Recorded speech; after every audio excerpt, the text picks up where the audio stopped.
Monsieur le Premier ministre, la situation à Mayotte est tragique et insoutenable. Le cyclone Chido a laissé derrière lui un territoire de la République en ruine.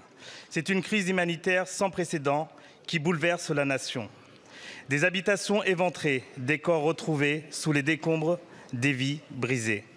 Le bilan humain partiel est d'ores et déjà dramatique.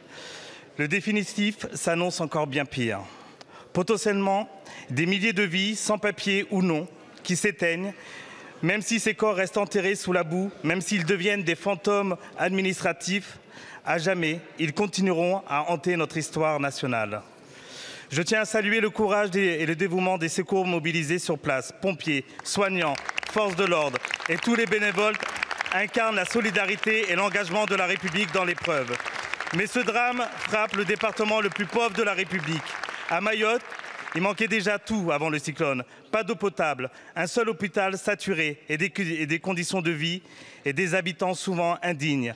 Le risque d'épidémie est bien réel. Sans eau, sans soins et sans abri, comment assurer la survie des sinistrés?